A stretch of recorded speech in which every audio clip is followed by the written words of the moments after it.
Otra vez de intruso en sábado, en su sábado, pero es por la fecha de hoy, ¿no? El 8 de marzo del año 2025, que lo comenté inclusive con una de nuestras amigas de la comuna, en el cual decía yo que este tema lo iba yo a tratar el lunes, pensando dar tiempo a ver cómo se desarrollaba la manifestación, qué ocurría, porque en el horario en que lo estoy haciendo son las 2 de la tarde, en lo que edito y todo, al rato lo van a ver. Pero bueno, miren, el asunto es que el 8 de marzo ya llegó, lo estamos viviendo. Las noticias dicen que, bueno, hay algunos contingentes que van avanzando hacia el Zócalo. En la plaza ya se han hecho algunos actos conmemorativos de las madres buscadoras, de las madres afectadas por la ausencia de sus hijas, las hermanas, las familias, los padres, todos los que se ven implicados en estas tragedias que son verdaderamente aborrecibles. Entonces, en los años anteriores ha habido ocasiones, inclusive yo me lo recuerdo el del año pasado, en donde en una lucha digna, legítima, auténtica, de reivindicación de la posición de la mujer en el devenir de la historia y del desarrollo de nuestra sociedad, nuestra civilización, de repente hay grupos oportunistas, los famosos bloques negros, que al servicio de intereses no siempre muy claros, pues se meten a provocar actos de hostilidad contra lo que no puede responder los lugares afectados y que son la expresión de la frustración, de la incomprensión y del dolor, porque yo lo entiendo, que es el dolor el que mueve estas ganas de... Pero bueno, miren,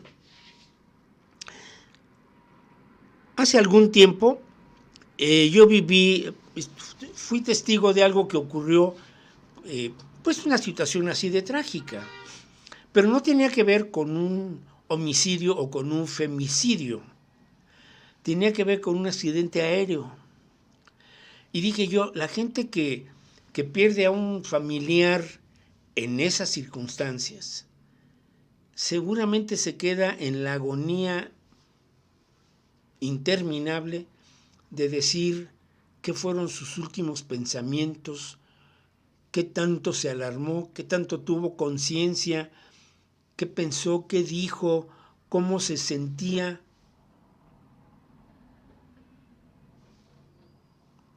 Eso se queda. Lo mismo ocurre con las familias que han perdido en estas condiciones lamentables a sus hijas, ¿no? Que vivieron momentos de horror, de angustia, se dieron cuenta, tuvieron conciencia, intentaron negociar y al final fueron sacrificadas de manera brutal. Híjole, mano, eso es terrible. Y se dice, bueno, ¿y dónde está la manera de que esto no se resuelve? Bueno, pues porque están las condiciones dadas para que ocurran estas cosas injustas, infames.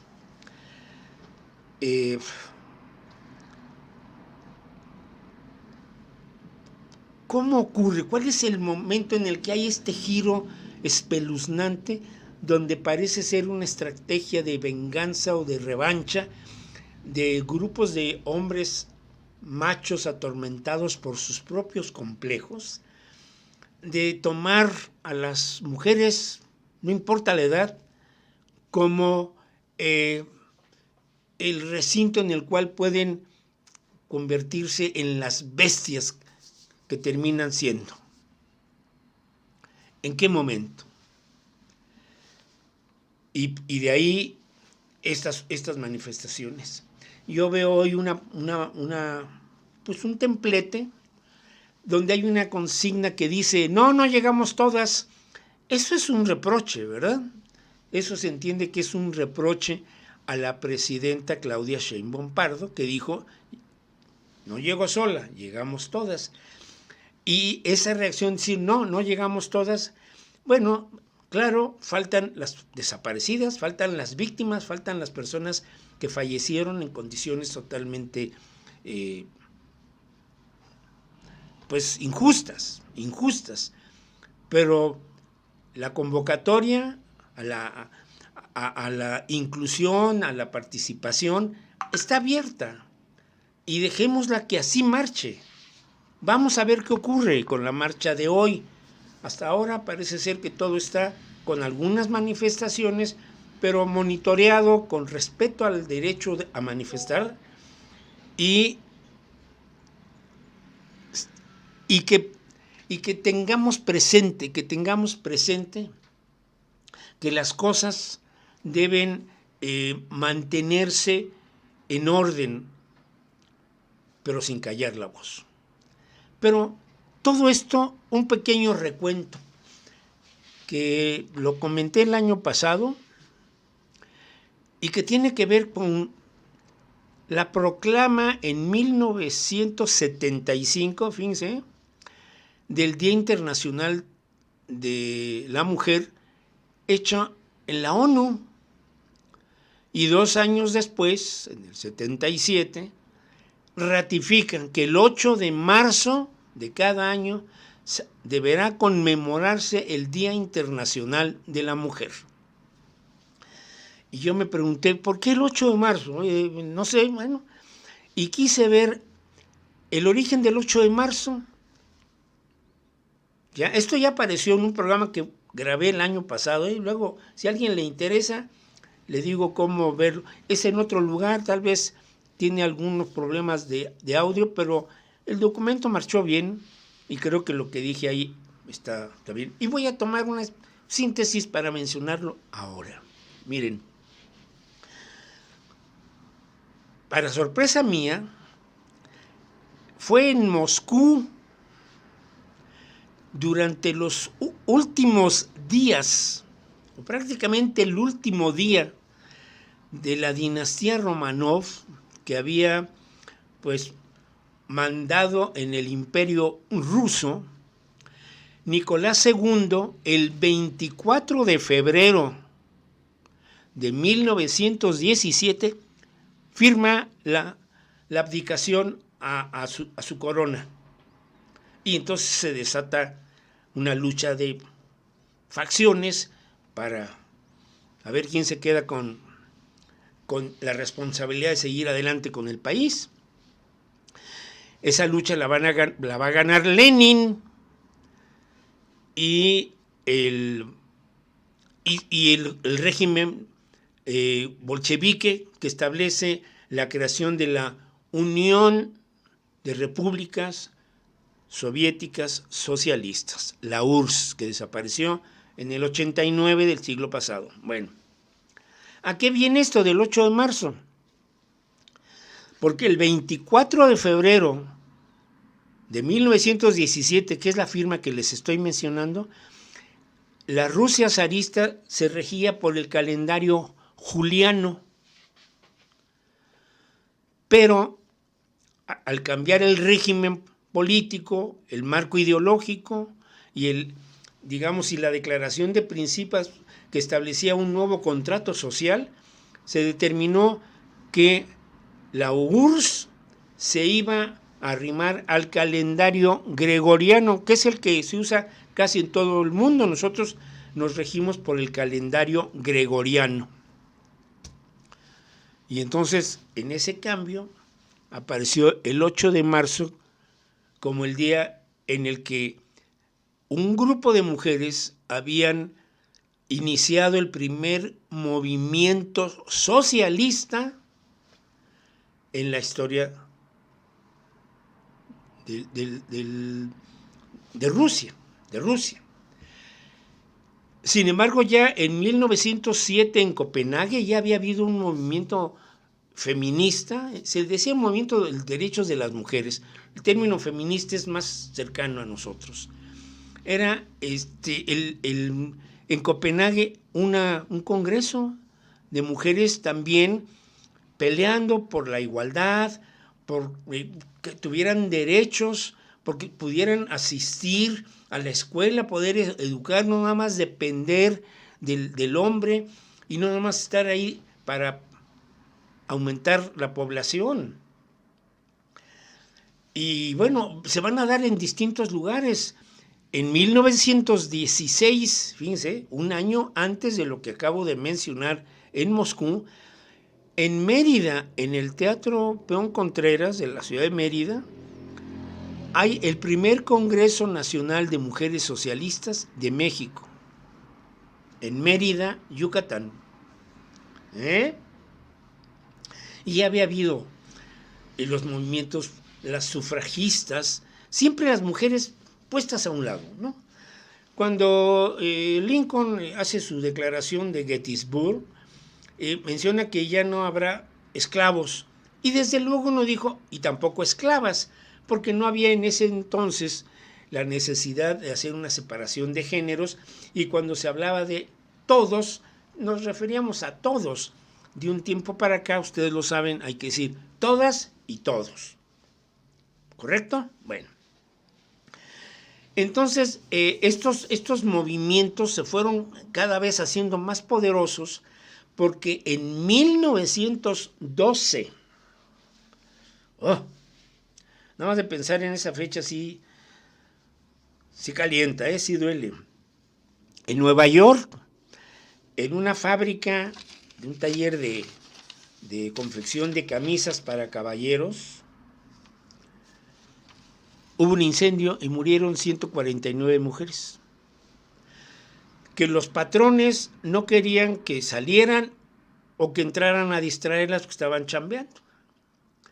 Entonces viene el incendio y no pueden salir y mueren estas mujeres. Fue un escándalo que cimbró al mundo, porque se detectó que todas esas mujeres en 1912 en Nueva York, en Estados Unidos, vivían prácticamente como esclavas. No tenían prestaciones sociales, salarios muy bajos. Había mujeres de más de 50 años y había escuinclas de 12, 14 años. Y todas ellas murieron, junto con algunos hombres que estaban ahí, capataces, supervisores, no sé, personal que era tarea de hombres y que también quedaron atrapados en el infierno. Entonces, eso empezó a llamar la atención. Bueno, ¿por qué a las mujeres hay este trato desigual? ¿Por qué se aprovechan de su condición femenina? Las mujeres tienen necesidad de trabajar en condiciones a veces que podemos sentirnos, ¿no? Pero porque tienen que mantener a sus hijos, porque a veces son madres solteras, o son mujeres divorciadas o separadas y tienen que trabajar. Y en el caso que ayer mencioné de la película Anora, bueno, es el caso de una joven que no tiene una responsabilidad de hijo porque es muy joven, pero tiene que trabajar porque vive sola y se tiene que mantener. Y no tiene seguramente estudios o alguna preparación escolar suficiente, y entonces toman el camino que pueden. Entonces, la lucha de las mujeres es histórica, es admirable. Ha habido casos interesantísimos de la existencia de las mujeres a lo largo del tiempo. Y por ahí escuché que dicen, no es que las mujeres queremos ser hombres. No, eso no. Bueno, habrá mujeres que quieran tener una interpretación distinta de su naturaleza, pero yo creo que las mujeres lo que quieren es que se les tome en cuenta como hombres, porque durante la Primera Guerra Mundial, cuando los hombres van a los campos de batalla, el Estado les dice, vénganse, órale, vengan a las fábricas, a chambear en las fábricas, ayuden en el campo, ayuden en esto, ayuden en esto. Termina la guerra y les dice, bueno, muchas gracias por su servicio, regrésense a su casa, cuidado, chamacos. Y hubo una reacción terrible diciendo, no, Ya no quiero regresar en esas mismas condiciones, quiero estudiar, quiero tener derecho a prepararme, tener una instrucción, aprender a hacer técnica, aprender contabilidad, secretariado, todo lo que pudieran. ¿Por qué? Porque algunas eran prácticamente esclavas de los maridos. Estoy hablando de finales de 1918, cuando termina la Primera Guerra Mundial. Y entonces a las mujeres ha pasado eso, les toca en la Segunda Guerra Mundial, que también las llaman al combate. Bueno, algunas de ellas fueron al combate como enfermeras y todo. Y siempre ocurrió que las mujeres están ahí, nuestras soldaderas, acuérdense ustedes, nuestras soldaderas durante la gesta revolucionaria, acompañando a sus hombres o a los hombres, prepararles la comida, atenderlos en heridas, que pudieran ellas a su alcance pues procurar bienestar, tranquilidad. Todas esas cosas son la esencia de cómo las hemos marginado. Yo las he marginado. Sí, yo creo que yo también he cometido algunos errores, pero nunca he sido un hombre que violento o que abuse intencionalmente de... No. Pero yo creo que a veces los hombres decimos, bueno, pues, a ver, tú haz esto, ¿no? Y cuando yo empecé a darme cuenta ya, joven, ¿verdad? Pero ya a una cierta edad, las mujeres son mucha pieza, las mujeres son más responsables, son más fuertes, son más cumplidas. Y entonces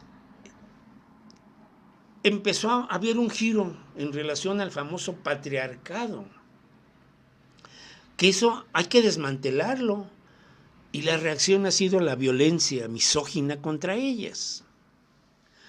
Pero hoy se dice, estamos celebrando, ¿no? Yo creo que no es de celebración, es de conmemoración, de un reconocimiento a la lucha de las mujeres a través de los tiempos, No es algo que venga del Me Too del 2010 para acá, no. La lucha de las mujeres data de toda la historia de la humanidad. Así que yo por lo pronto hoy digo que reconozcamos con humildad el respeto que nos merecen y la admiración que también merecen las mujeres de nuestro tiempo. El universo femenino tan valioso que es el que ha permitido que la sociedad se preserve.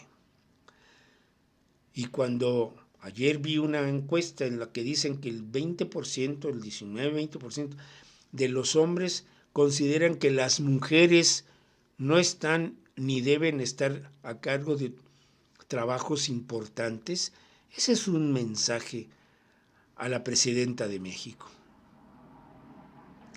Porque ahí, que seguramente es la derecha la que está tras de esa opinión, en esa encuesta, ahí está el germen de la violencia contra las mujeres.